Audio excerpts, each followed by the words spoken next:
Dream, dream, dream, dream, dream. Dream, dream, dream when I want you. In my arms when I want you. And all your charms whenever I want you. All I have to do is dream, dream, dream, dream.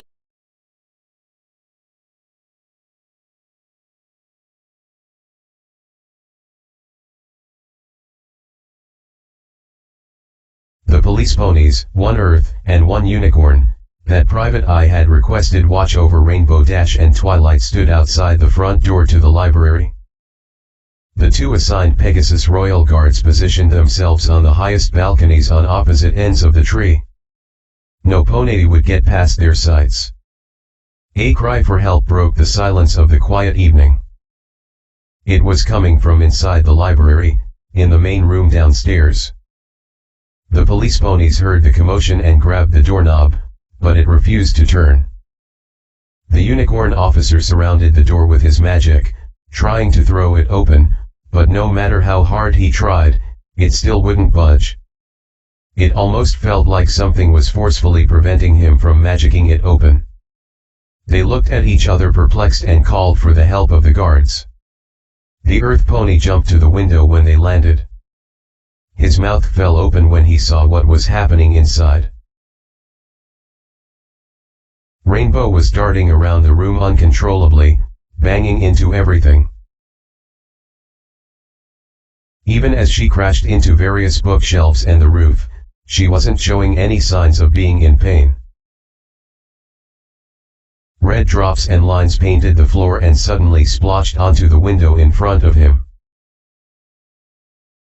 The thick liquid ran down the glasses slowly, and he was immediately aware that he was seeing blood. The royal guards pulled at the knob on the door as their companions did to no avail. When it wouldn't open, one spun around and bucked at the door.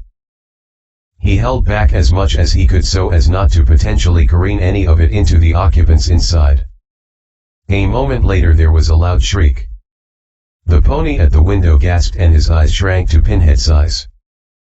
The Earth pony leapt in front of the door and bucked it as hard as he could.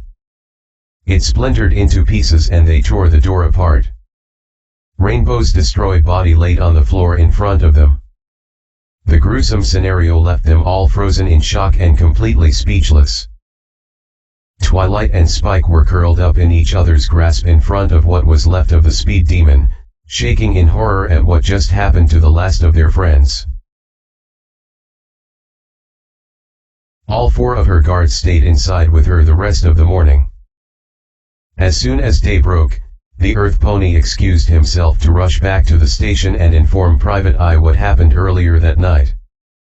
He had seen firsthand what happened to Rainbow Dash and wanted to give the detective the news. The reports of the incident were going to look a bit incongruous and an eyewitness may help give it some credence, as outlandish as it may sound. Twilight and Spike didn't move from where they were found, nor did they say a word. Their empty, traumatized gazes never left Rainbow's corpse. The guards had wanted to move Twilight and Spike away from the scene, as they couldn't disturb it without ruining any possible evidence chain, and ask them what happened, but neither of them acknowledged anything else in the room other than their friend. The entire world could have been exploding around them and they wouldn't have cared. For all intents and purposes, it was. About an hour later, Private Eye arrived at the entrance to the library. He ran a gray hoof through his dark brown mane slowly, his recent frustrations at the case growing stronger with each passing day. At this rate, his mane was going to be as gray as the rest of him by the end of the week. He saw the pair on the floor, in the same position as they were when Rainbow suddenly burst at the seams, and went over to them. He saw spots of dried blood still on their coat and scales. He rested a hoof on Twilight's shoulder and opened his mouth to voice his apologies, but nothing came out. He had already said it to them twice before after the incidents with Rarity and Fluttershy. What more could he say at this point? He hung his head and grimaced, disappointed with himself that he had been unable to keep her friends safe after telling her he would. "Miss Sparkle, Spike. If you need anything at all." Private Eye tried to say. He wasn't sure if they heard a word, as they didn't respond in the least. He went over to one of the officers looking over the room for any signs of whoever could have been there. The police pony who spoke with him at the station earlier told him everything he witnessed from the window. There wasn't any reason for him to lie to the detective, but the story seemed over the top and bizarre. Ponies don't just do what Rainbow did. There had to be some detail that was missed. Private Eye interrupted his unicorn co-worker's investigation and whispered in his ear. Twilight and Spike were a mess. He asked the officer to take them upstairs and clean them both up. Hopefully a quick shower will snap them out of their stupor, and staring at Rainbow wasn't going to help matters in that regard. "Miss Sparkle," Private Eye said, approaching the grieving pair, "we'll get you cleaned up. The both of you." He laid a hoof on her shoulder. She didn't respond. The two police looked at each other with heavy eyes. Private Eye lifted Twilight to her hoofs and his colleague picked up Spike. The little dragon came to slightly and dug his claws into his carrier's neck and sobbed. Twilight's hoofs dragged as Private Eye brought her up the stairs to the bathroom for a shower. Private Eye stayed to help Twilight scrub off the blood and sweat that spotted her coat. He had originally intended to leave her be to take care of things herself, but reconsidered after having to physically lift each of her legs into the tub for her. She obviously wasn't in the right frame of mind at the moment, and leaving her to her own devices after such a horrific turn of events downstairs could have resulted in finding another body in the bathroom if he had returned to his work. The hot water cascading down her body broke through the numbness, even if it was only a little. She hung her head slowly and silently let tears fall from her eyes, masked by the water falling onto her face. The police ponies were finished a couple hours later after scouring the library from top to bottom, looking for anything that could help the investigation. Like at Carousel Boutique and Fluttershy's cottage, there were nothing but dead ends.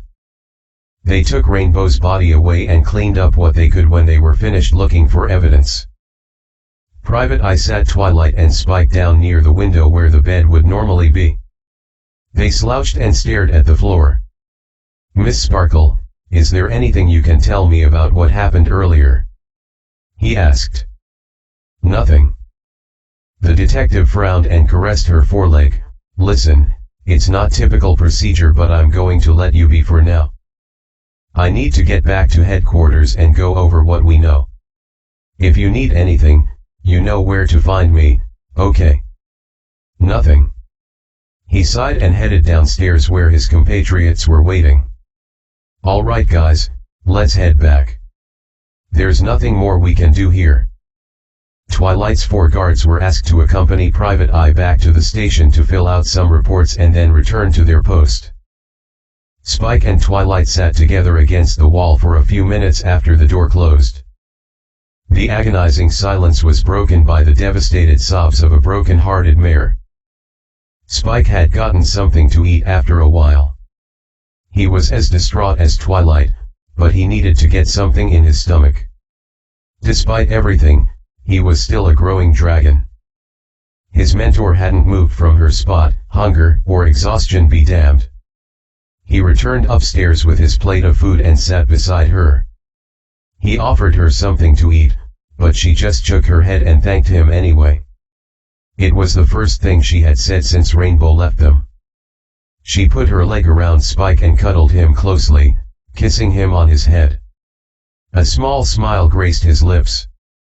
"Twilight. Let's say I believe you with this whole Pinky thing. What are we supposed to do?" I don't know, Spike," she looked away fearfully. "I guess I look through whatever I can get my hoofs on and try to find an answer. I didn't bother looking earlier to see if there was a solution to the problem. I was more interested in what the problem itself was. I know Celestia will be here tomorrow and she may have some ideas, but I can't wait. I'd really appreciate it if you helped me with this." There's so much to go through. I don't mean to sound rude or anything, but I'm exhausted. I don't suppose I could rest a bit first. Twilight realized they hadn't slept all night and it was already close to noon, thanks to all the police activity that morning. The idea of sleep made her blink heavily, but she shook her head violently, trying desperately not to succumb to the Sandman. Spike had never pulled an all-nighter like she had before, and she knew, even though they had both just experienced a waking nightmare, he did need some rest. For a little while, sure. Just. When you're up, can I ask a favor from you? Sure, anything. Please make sure I don't fall asleep until the princess arrives. Do whatever it takes, okay? Promise. Twilight begged.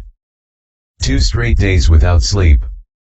The baby dragon asked. Please. He knew the futility in arguing with her and sighed. Okay. I promise, he said softly. She smiled sweetly. Thanks, Spike. I should be alright as long as I keep my mind distracted. With all these texts I need to go through, that should be easy enough. She didn't want to admit being scared out of her mind was also going to help keep her awake. She suspected her assistant was aware of her fear though, based on his obvious look of concern. She was the only family he had ever known. All of their best friends were now gone, and he didn't want to lose her too. His short life would have been completely destroyed if that were to happen. Hearing her panicky questions made his stomach knot. The morning became afternoon, and the afternoon became night. Spike had slept a few hours before Twilight woke him up. She was beginning to slip and wanted him awake, just in case she needed a good slap in the face or something. She had scattered books all over the library floor, and had come across the same articles from the previous night referencing the afterlife several times. Unfortunately, none of them had more than a description of such events. Answers on how to deal with such things weren't to be found. Perhaps the authors or ponies referenced in the script didn't have any issues like what they had gone through. Spike helped go through more of the texts that remained on the shelf and sat beside Twilight the entire time, making sure to keep an eye on her current state. She had large, sagging rings under her eyes and her mane had become straggly over the course of the day. She hadn't had anything to eat either, despite Spike trying to convince her to keep her strength up. I'm going to go grab a little something from the fridge. You're sure I can't get you anything? Spike asked. I'm sure, thanks, Twilight replied. As Spike got up to head to the kitchen, Twilight pulled him close, nuzzling him with her cheek and tearing up. I'm sorry you've had to go through this. You've been so strong through all this for a pony your age. I just want you to know that no matter what happens, I love you, Spike. He returned the hug and smiled. I love you too, Twilight. She released him with a kiss and he went inside. She turned back to her book after he went out of sight. As her eyes ran over the words on the pages, her head started to droop. She snapped herself back to attention, shook her head and continued reading. Her eyes slowly closed again and pulled her head back down with them. When it fell as far as her neck would allow, she jolted herself awake again. She slapped herself in the face and rubbed her eyes hard. She glanced out the window and saw Luna's beautiful glowing moon and twinkling stars illuminating the otherwise dark night. The beautiful peace and serenity made her smile. A big yawn, long stretch and deep breath later, she blinked her half-closed eyes a few times in succession. A familiar voice called out in the darkness. Hey, Twilight.